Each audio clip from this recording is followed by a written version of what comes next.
high GDP, a lot of wealth, just because we've got the strongest military.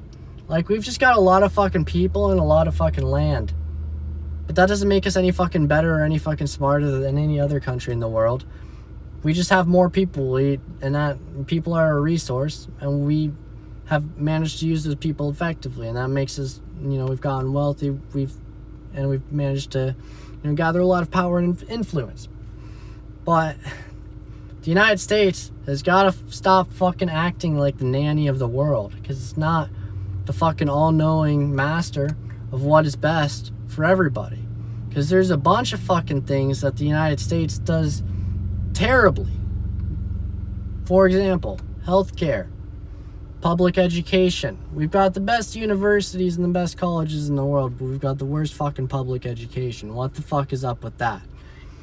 I spent 10 years in the public education system. I dropped out in 10th grade, very beginning of 11th grade, basically didn't even do junior year, like maybe a month of it. So I was not even really in school for 2 years, or in high school for 2 years, because I only had like 3/4 of sophomore year that I was in.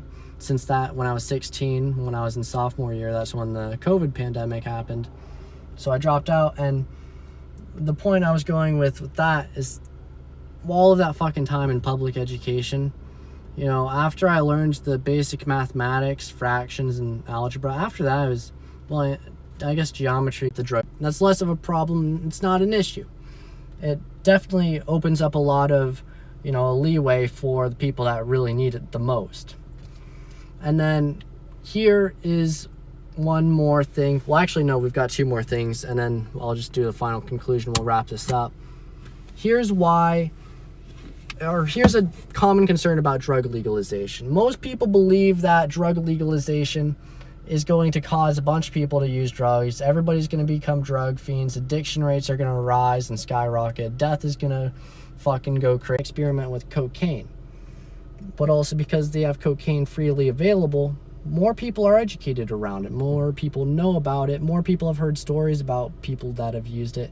And overall, the Colombians are most likely going to be more educated around cocaine than the average American that is most likely not exposed to any sort of education regarding cocaine.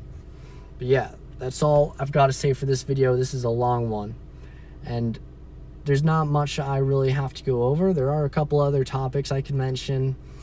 Let me think off the top of my head real quick if there's anything I can think of.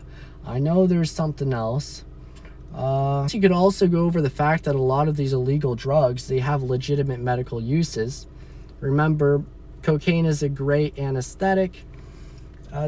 When I was doing my research on methamphetamine and comparing it to dextroamphetamine, I did have a theory around methamphetamine and its potential as a nasal spray for those with narcolepsy. Narcolepsy is a condition that causes people to get sleepy. They fall asleep uncontrollably. And so a lot of the people with narcolepsy, what they have to use as a treatment are amphetamines and stimulants to keep them awake. So because methamphetamine, one of the small differences between methamphetamine and dextroamphetamine is that methamphetamine is more potent and it has a more rapid onset whether it's ingested orally or smoked.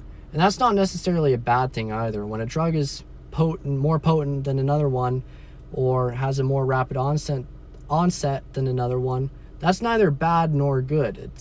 It's simply different, and it can be used for different situations. And when a drug is legal, when it's pure and regulated, you can be safe with it, whether it's pure or whether it's potent or not very potent, whether you have to take a large dosage or a tiny dosage. The difference doesn't matter. They're just different. So methamphetamine is more potent, has a more rapid onset. So the point I was getting into for this is that people with narcolepsy, if they had a methamphetamine nasal spray, it's probably the best stimulant that you could, the best amphetamine or stimulant that you could use as a person with narcolepsy, that at least from the amphetamines that I know of. I haven't done an immense amount of research on other amphetamines, but I know a lot of these people with narcolepsy, they take pills. A nasal spray the reason it would be good is because it's quick, it's fast, it would be instant. And methamphetamine has a more rapid onset than other amphetamines. So if you're a person that is experiencing sleepiness and you're about to pass out because you've got narcolepsy, being able to use a drug that has